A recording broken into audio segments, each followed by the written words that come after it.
Hey, it's Sam, and I'm here going live on Tuesday, December 19th at 1:51 p.m. And I'm talking about these shifts that are happening the rest of 2023. And you can see this map of the current sky as, oh, this should say 12/19, 2023. We have big shifts.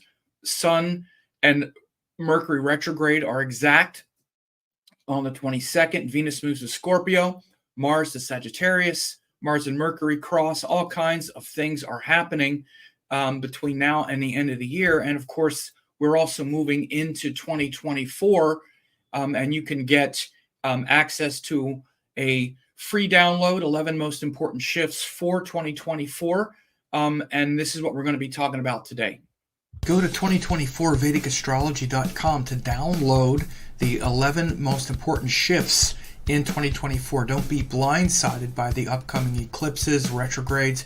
You can get the free forecast, which is both the PDF download as well as the free video report. And again, this free report will allow you to discover important shifts for your sign, how to align with higher wisdom and purpose and hope in 2024 as Jupiter shifts and moves into Taurus.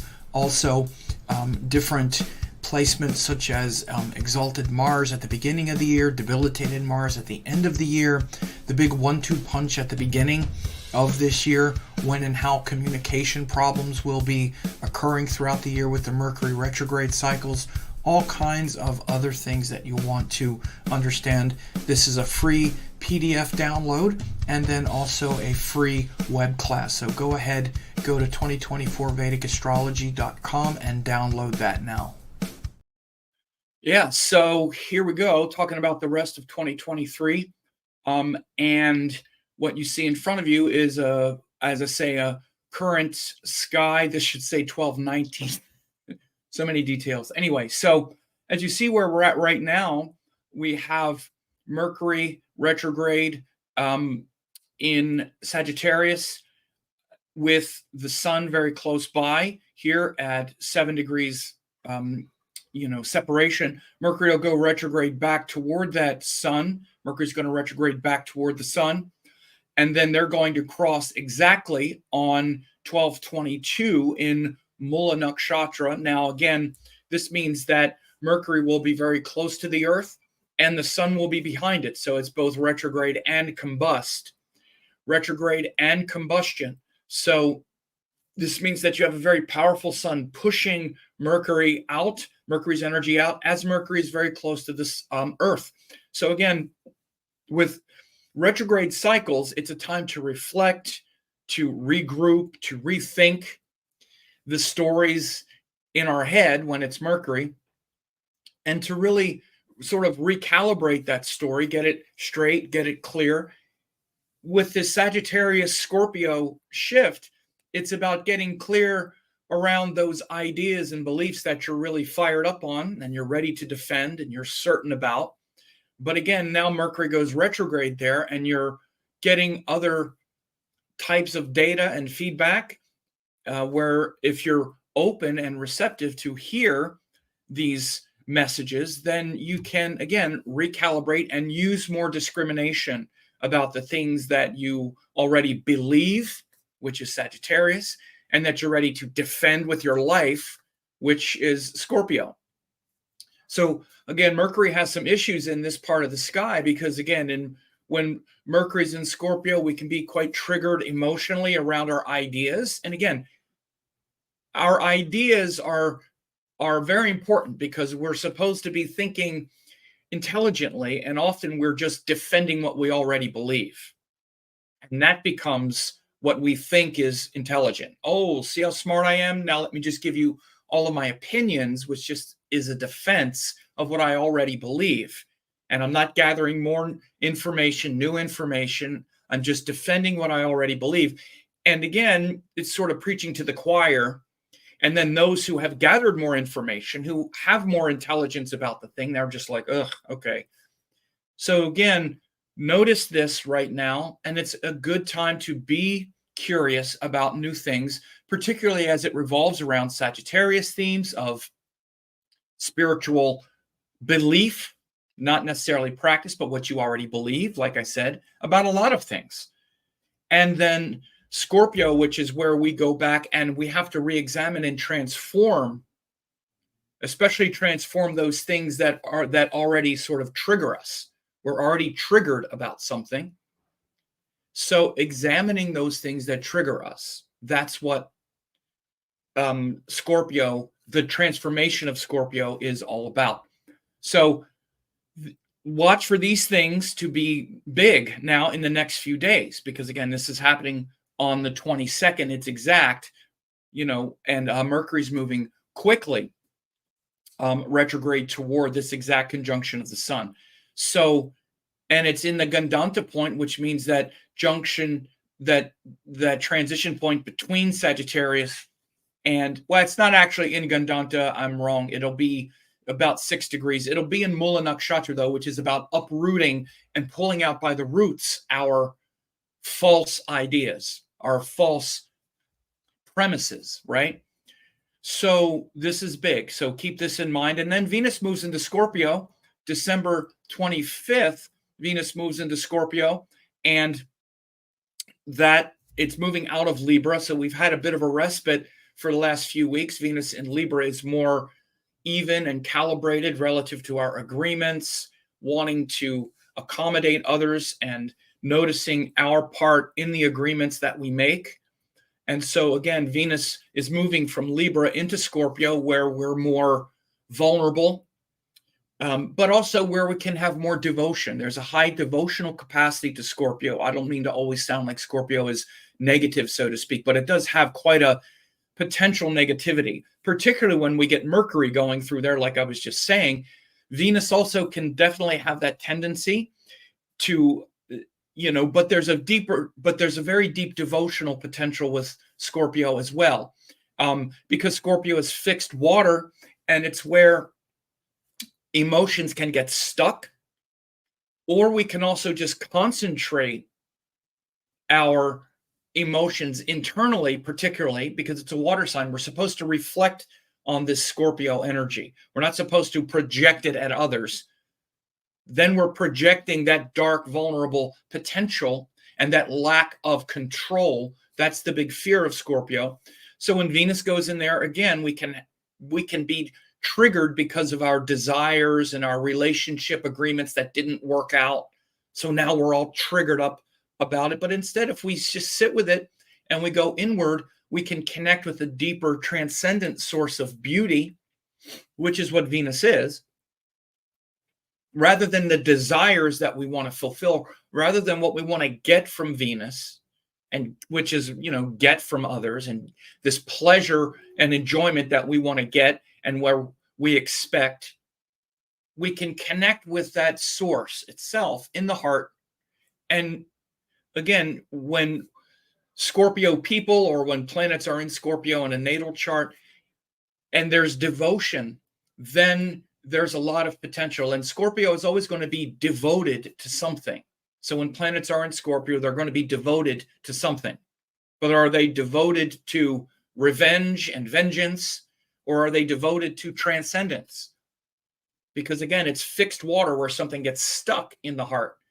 But that's also good, because something gets stable and it becomes a fixed part of our identity. And again, with Venus, the potential is a fixed kind of beauty and devotion. Venus is exalted in a water sign. It's exalted in Pisces. But it demands that we transcend the selfish possessiveness. When you can transcend the selfish possessive quality of Venus, and not just look for what you can get from others or from life, then it returns to the source of beauty itself. So again, but it can be a hard needle to thread. Yeah, that's right, hard needle to thread. And particularly in, again, romantic relationships or situations where you want something from someone. Notice how after the 25th, again, that's also Christmas Day, you might be feeling that lack of respect or whatever it might be, and you might be tempted to lash out and be triggered. So be careful of that. Then on the 27th, on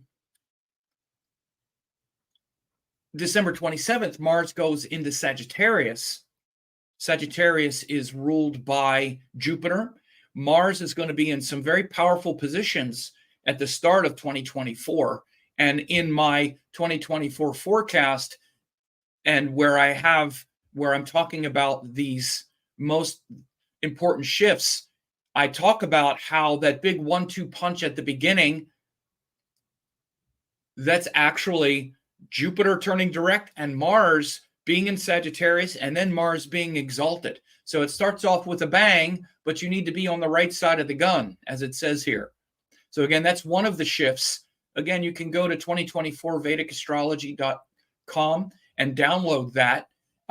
But that's one of the big shifts, is that Mars, as you see on the 27th, is going into Sagittarius, where it's very powerful and ready to defend the truth. But again, remember, it's what you think is true, is what inspires you, what you think is truthful, what you think is virtuous and inspiring. That's what you're ready to defend. But it might be limited and narrow. This is why this Mercury retrograde, Mercury is where we go and actually use our brain and our intelligence to gather information and think critically with discrimination. Most of us, we don't use discrimination. We're emotional. And what we already feel, that's it. That's what we think. And our thoughts are just giving voice to what we already feel and believe. We already believe it, and then we just say what we already believe. We're not actually intelligent, where we're using our intellect to learn, understand, and grow. And so again, there's a huge potential, especially with Mars going into Sagittarius and then Mars going into Capricorn at the beginning of the year. So again, the year ends with Mars going into Sagittarius, and it's actually, especially also with Jupiter moving forward at the beginning of the year, it's also a great time to study Vedic astrology. And I have a lot of free classes that people can also get. Go to yourtruenaturevideos.com to get the Live Your True Nature 4-part video series. The first is called Your True Self, Your Cosmic Self, where we talk about the Atman, the Jiva Atman that comes down into the 9 planets of Lord Vishnu, how we incarnate. Then we look at our egoistic struggles in video 3, where we try to return back to the path home, the joyful and wise path home, in video 4. So again, yourtruenaturevideos.com. It's time to know yourself, not just believe in yourself.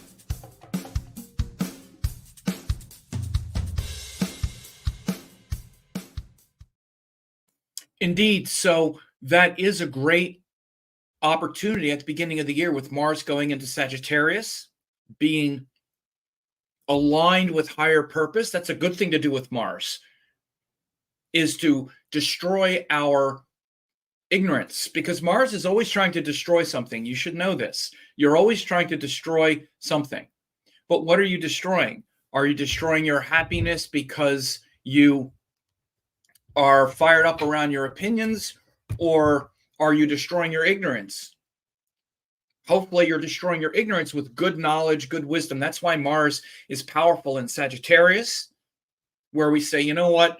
I'm ready to fight for these principles and work hard and sacrifice and get stronger based on these teachings. And then after the inspiration of Sagittarius, Mars will go into Capricorn. Again, that's one of the 11 most important shifts. He will go into Capricorn, where he's then taking the inspiration of Sagittarius. It's one thing to be all inspired, and this is often what happens. People watch these videos of mine. Oh, it's so inspiring, and then they're on to the next thing, and nothing ever really changes. We get fired up about it, and then the next thing comes, and then we're like watching cat videos, and none of it really sticks. This is why Mars is exalted in Capricorn, where we then take the inspiration and make a commitment and concentrate and do something with it and work hard and really develop that thing in our life. That's what we're meant to be doing. So 2024 really starts off with great Mars shifts. Now, again, before that, you see on the same day that Mars goes into Sagittarius, he crosses with Mercury right at this Gandanta point. That's when I was talking about the Gandanta earlier. It's not Sun Mercury hit Gandanta, it's Mars Mercury, even a little more intense, because as Mars is moving into Sagittarius, Mercury is going retrograde back into Scorpio. Watch this one, babe, because Mars and Mercury are these kind of inimical forces. They're inimical toward each other. I've said this before, and you should really notice that Mars and Mercury, they're kind of like a counterfeit version, especially Mars is a real counterfeit version of Mercury, because opinions sound a lot like ideas. We really think we're thinking when we're fired up around Mars themes. When we're arguing and our opinions, they sound a lot like intelligence. And, again, it's not like they can't be, but a lot of the time, the opinions and the things we're putting forward are really just defense of what we already believe. And Mercury is being more intelligent and not as certain. When we're 100% certain about something, I'm totally convinced, 100% certain this is right, this is the only thing that's right. When everything is polarized and around extremes, we're not really using that faculty of discrimination very much. Now, again, what the black and white thinking is for is to get us to do the thing, do the right thing, do the thing that we know is right. The thing that we know is right is what we're supposed to do, Mars. We're supposed to do what's right, not talk about it necessarily, especially at other people. Again, Mars has this confrontational quality. We're supposed to be confronting ourselves and the things that we are doing wrong, not what others are doing wrong. So again, we're supposed to think about and understand things. Language, especially, and thinking are Mercury. What we're supposed to be doing, which is Mars, is what is right, what we know is right, and it's usually focused on ourselves to destroy our own mistakes and weaknesses. Now, again, of course, we have to defend things in our life, and there are external things that we're fighting to change, and we need to. But the biggest external things we need to change, again, are our own mistakes and habits. But you know what? That's a hell of a lot harder than just saying, you know what? The reason I'm messed up and I'm wrong is you. You're the problem. Or not just you personally, but the world, this thing in the world.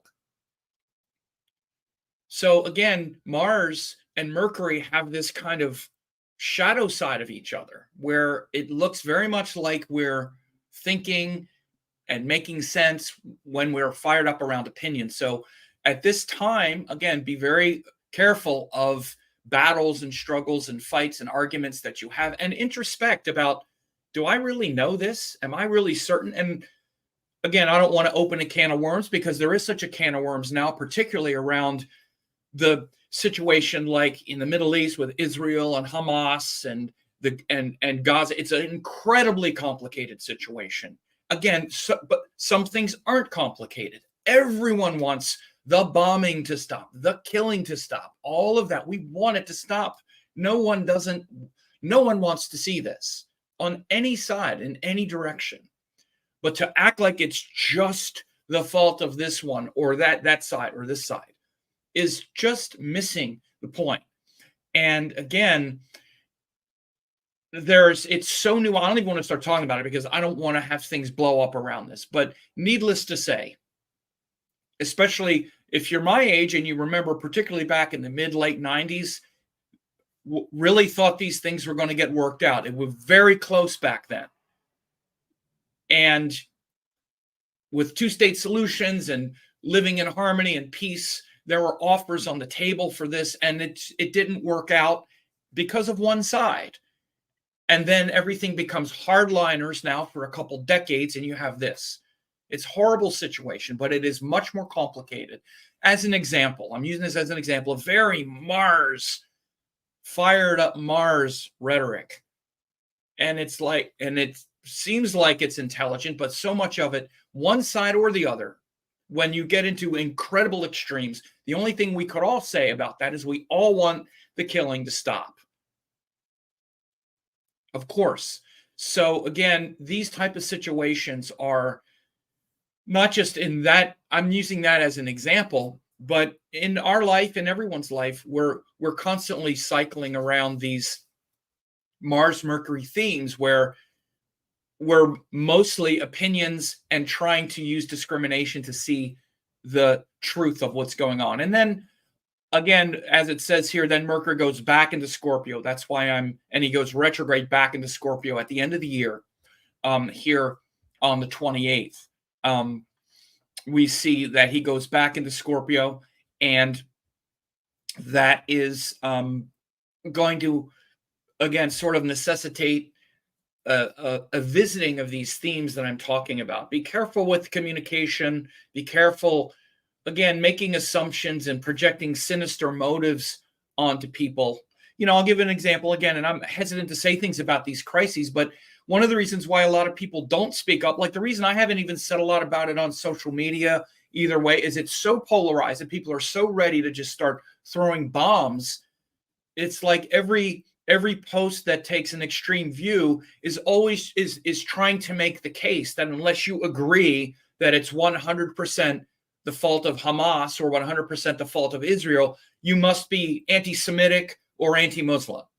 So and unless you're also blasting this message, you must be, again, anti-Muslim or anti-Semitic or whatever. It's just excessive, incendiary accusations and whatnot, as in this is an example. And so again, a lot of people probably feel like just toning down, like that whole polarizing is not helpful. So not saying anything, because you feel a bit helpless, and anything you do say, you're either, I did make a post about this early, and of course it wound up pissing everybody off. I just wind up pissing everybody off because I'll say this side, that side. It's like, now here's where I piss everybody off. This is what happened 20 years ago. Arafat and the Palestinians were offered their state, and now here's where we are now. So I can just go back. This is not an easy situation. So I wind up making everybody mad. Half think I'm anti-Semitic, half think I'm anti-Muslim. They all think I'm a naive idiot. I'm just like, you know what? And by the way, social media is probably the worst place to be trying to have those kind of conversations anyway at this point. I think social media is one of the biggest problems we're facing even in general, because you think these governments and these agencies aren't also manipulating everyone through social media, that, if we do this thing, social media will now turn against these people. Anyway, so again, the whole thing is layers upon layers, and just watching the stories confabulate is, to me, a very sad and tragic situation. But Mercury retrograde, again, these are the kinds of things I'm saying now to introspect about and notice.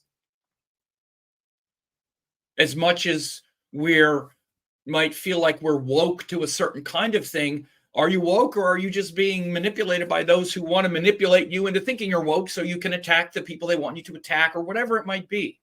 So these are difficult times. And again, of course, now because so much of our life plays out on social media, for example,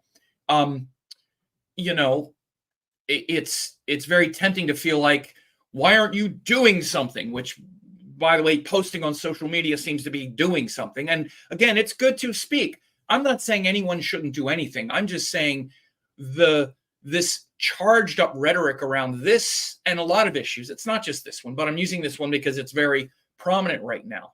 And by the way, I'm also thinking and hoping that this Mercury retrograde and this Mars Mercury connecting and the Sagittarius moving forward can bring hopefully some relief into the situation. When the situation did start, I said I didn't see anything changing for a couple months, particularly because I knew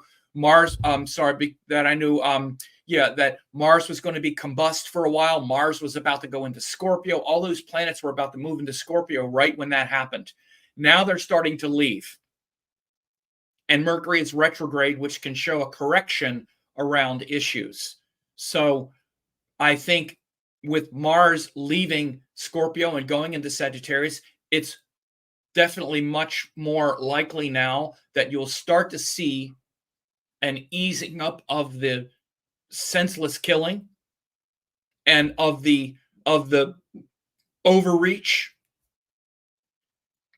That's what I'm hoping, and that's what seems to make sense, of course, with Mars going into Sagittarius, because of public pressure and other things like that, as well.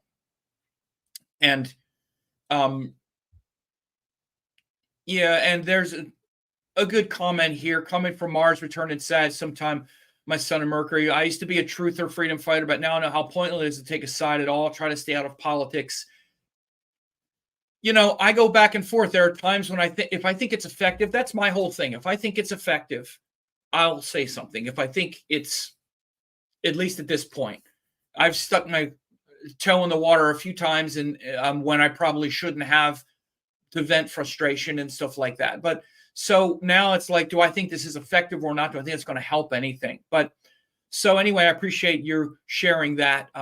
So anyway, as we're going the rest of 2023, some big shifts ahead, some great opportunities to think more clearly. I hope this was helpful for people and not too intense about, whatever. But I only know how to sort of speak the truth around these things. This is how I see it. And I see a lot of growth opportunity, particularly these planets in Sagittarius, which is about that hopefulness, moving forward, connecting with higher teachings and wisdom. And as I said, it's definitely a good time for things like studying, learning, taking your studies and understanding of these things to the next level, because that's really what we're meant to be doing. We're meant to really understand this knowledge and wisdom, not just have it be out there, but we're meant to know this Vedic wisdom, and that includes Vedic astrology. The ancient rishis, the ancient teachers said that the educated class, the educated group of people should understand this.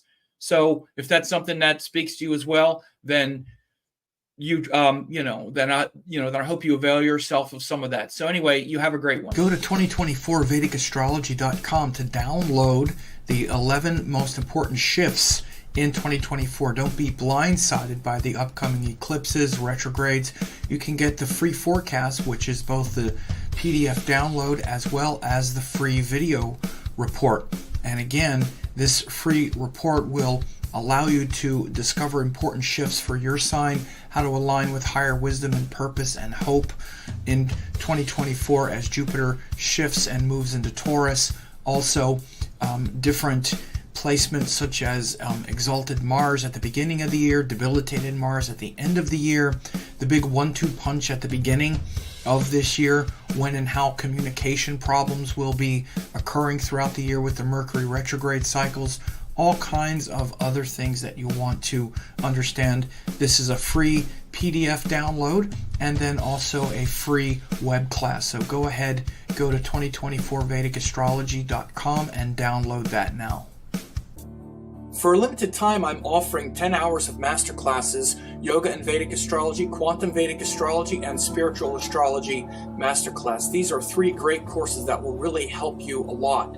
Now, in case you don't know who I am, I taught the AstroVed certification course, Dattatreya Shiva Baba, in 2010. Ravi Shankar published my book in 2018. I've been around for decades. I've been teaching these great classes, and if you go to VedicAstrologyEssentials.com, you can get this 90% off discount of these 3 great classes, more than 10 hours, guaranteed value. You can check this out. These 3 classes will give you all the necessary tools to begin to learn Vedic astrology. Please find me on YouTube at Sam Jeppy, Vedic Astrology Teacher. On there since 2007, thousands of hours of classes. Also on Facebook at Astrology Teacher, tons of articles updated regularly, and I'm on Instagram at Vedic Astrology 108, ongoing updates and interaction.